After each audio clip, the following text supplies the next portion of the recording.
अस्सलाम वालेकुम दोस्तों, उम्मीद करता हूं आप सभी लोग खैरियत से होंगे। हैंडले पासपोर्ट इंडेक्स की तरफ से एक रिपोर्ट आया है जिसमें बताया गया है कि नंबर 1 पे कौन से देश का पासपोर्ट है और इंडिया का पासपोर्ट का नंबर कौन से स्थान पे है, पाकिस्तान का कौन से स्थान पे है। वो भी आप लोगों को जो है इस समय 2024 का ये रिपोर्ट है बताऊंगा। और सऊदी अरब की जरूरी खबरें रहेंगी। सऊदी अरब में मक्का और मदीना में, मस्जिद नबवी में या मस्जिद हरम में शादी करने की बहुत लोगों की ख्वाहिश होती है। इसके रिगार्डिंग भी जरूरी अपडेट आई है। और एक गैर मुल्की की शादी जो है, जो खद्दामा थी, उसकी शादी कराई गई है सऊदी अरब में। वो कहाँ की बात है वो भी आप लोगों को बताऊंगा, और कौन से देश के वो गैर मुल्की थे, और बहुत सारे गैर मुल्की लोगों को गिरफ्तार भी किया गया। तो चलिए वीडियो की शुरुआत करने से पहले आप लोगों से गुजारिश करता हूं, अगर आप लोग मेरे चैनल पर नए हैं तो चैनल को सब्सक्राइब करके ऑल नोटिफिकेशन ऑन कर लीजिए। फेसबुक इंस्टाग्राम पे अभी तक फॉलो नहीं किया तो आप मुझे फॉलो कर सकते हैं। आपके कुछ भी कंसर्न डाउट रहे तो आप मुझे पूछ सकते हैं। आपसे गुजारिश है कि आप लोग वीडियोस देखते हैं लेकिन शेयर करना भूल जाते हैं। फेसबुक पे शेयर किया कीजिए दबा के जरा, और इंस्टाग्राम पे भी आप फॉलो कर लीजिए मुझको। सीएम सब वही है, ट्रैवल गुरु मसूद। तो सबसे पहला जो अपडेट आप लोगों से शेयर करना चाहूंगा, हैंडे पासपोर्ट इंडेक्स के द्वारा 2024 की रैंकिंग बताई गई है पासपोर्ट की। कौन से देश का पासपोर्ट कौन से स्थान पे है, इसमें बताया गया लगभग 6 जो देश हैं जो टॉप पे हैं। उसमें जो नाम है वो France, Germany, Italy, Japan, Singapore और स्पेन है। ये सबसे आगे हैं 6 रैंकिंग में, टॉप 6 में है ये लोग। लेकिन इंडिया जो है, जिससे हमें मतलब है, इंडिया कौन से स्थान पे? इंडिया का स्थान जो है पहले से खिसक के और मजबूत हुआ है। पहले 84 या 85 स्थान था, अभी 80 हो गया है। आपको मालूम है हाल ही में जो है मलेशिया, थाईलैंड, श्रीलंका और 1-2 देश हैं जिन लोगों ने जो है वीजा फ्री एंट्री का प्रावधान किया है इंडिया के लिए। तो वीजा फ्री एंट्री जब लोग देते हैं, इससे क्या होता है कि जिस देश के पासपोर्ट का देखना हो कि कितना मजबूत है, तो ये देखा जाता है कि आखिर उस देश के पासपोर्ट होल्डर को दुनिया के कितने ज्यादा देशों में जो है बिना वीजा के एंट्री का परमिशन है। तो उसमें जो है इंडिया 80 स्थान पे, और 101 स्थान है पाकिस्तान का, जो कई लोग जानना चाह रहे होंगे क्योंकि इंडिया और पाकिस्तान एक साथ आज़ाद हुए थे। तो इंडिया अभी कौन से जगह पे है और पाकिस्तान कौन से जगह पे है, इस इंडेक्स से आपको पता लग जाएगा। दोस्तों बहुत सारे ऐसे लोग होते हैं जिनकी ख्वाहिश होती है कि हम जो निकाह करें, जो शादी करें, उसका निकाह जो हो वो मस्जिद हरम में हो या मस्जिद नबवी में हो, वहां जाके। और ट्रेंड भी आप लोगों ने कई सारा वीडियो देखे होंगे कि वहां पे जाके लोग बना भी रहे हैं वीडियो और निकाह भी हो रहा है, ऐसा आप लोग देखे होंगे। लेकिन लोगों का कंफ्यूजन था, कई लोगों का मतभेद था इस बात पे कि ये गलत है, ये सही नहीं है। लेकिन वहां की मिनिस्ट्री के कंसर्न पर्सन जो है उन्होंने कहा है कि आप चाहे मस्जिद हरम हो या चाहे मस्जिद नबवी हो या सऊदी अरब का कोई भी रीजन हो, कहीं भी आप जो है निकाह कर सकते हैं, फोटोग्राफी भी कर सकते हैं। उस निकाह का प्राइवेट फोटोग्राफर जो है वो भी आप हायर कर सकते हैं। तो ये चीजें हैं। तो अब आपका डाउट क्लियर हो जाना चाहिए कि उसमें जो है निकाह करने में कोई बुराई नहीं है। और ये भी हो सकता है कि आने वाले दिनों में ये ट्रेंड जो है और आगे बढ़े, और लोगों की जो ख्वाहिशें हैं बढ़ रही हैं, सब लोग मैक्सिमम उम्रा करने जा रहे हैं, तो यही सोचे कि भैया चलो दोनों फैमिली की तरफ से लोग चलेंगे उम्रा करने और वहीं निकाह कर लिया जाएगा। ये आने वाले दिनों में इसकी पॉसिबिलिटी जो है वो ज्यादा है।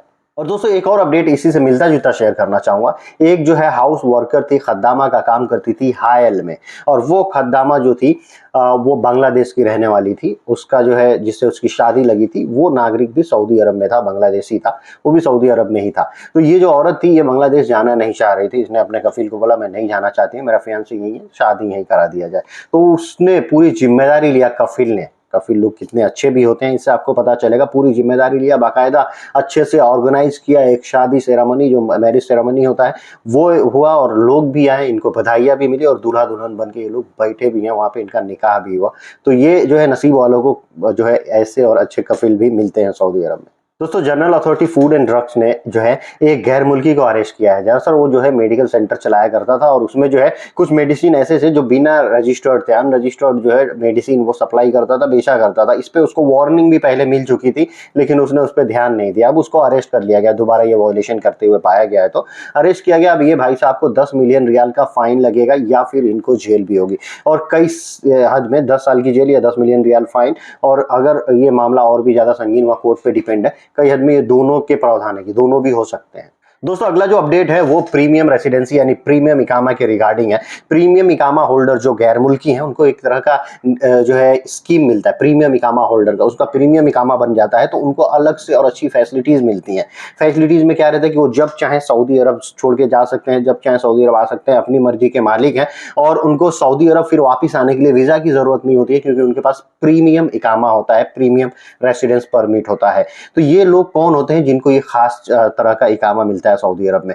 वो जो होते हैं वो साइंटिस्ट डिपार्टमेंट से होते हैं, या फिर विज्ञान की दुनिया के आप कह सकते हैं, या फिर टीचिंग के दुनिया के होते हैं, जो अपनी दुनिया में माहिर हैं, एक्सपर्ट हैं, या एंटरटेनमेंट की दुनिया में माहिर हैं, एक्सपर्ट हैं, बिजनेस की दुनिया में माहिर हैं, जो कारपोरेट से जुड़े लोग हैं, वो कुछ लोग होते हैं चुनिंदा, जिनको जो है ये जो है इकामा मिलता है। तो इन लोगों को बाकायदा इनको और इनकी फैमिली को इस कैटेगरी में रखा जाता है कि उनकी फैमिली का एक सिंगल मेंबर भी अगर सऊदी अरब से बाहर जाना चाहता है और सऊदी अरब फिर वापस आना चाहता है तो उसको वीजा की जरूरत नहीं है, क्योंकि वो लोग जो है प्रीमियम इकामा होल्डर हैं। दोस्तों अब जो है हज का सीजन स्टार्ट होने वाला है 2024 का, उसके लिए इंतजाम वहां पे पुख्ता हो रहे हैं। और एक चीज और बताई गई है कि जो रोड है वहां पे, जितने भी साइट्स है ना, विजिट करते हैं जो लोग भी हज करने जाते हैं, तो उन साइट्स पे जो रोड है, उन रोडों पे व्हाइट कलर का एक लेयर चढ़ाया जाता है। और इस लेयर को चढ़ाने से फायदा ये होता है कि दावा ये भी है कि 12 डिग्री जो सेल्सियस है, 12 डिग्री सेल्सियस कम हो जाता है टेम्परेचर, यानी जो है गर्मी थोड़ी कम होती है वो रोड को व्हाइट करने की वजह से। इसमें कुछ केमिकल वगैरह लगा के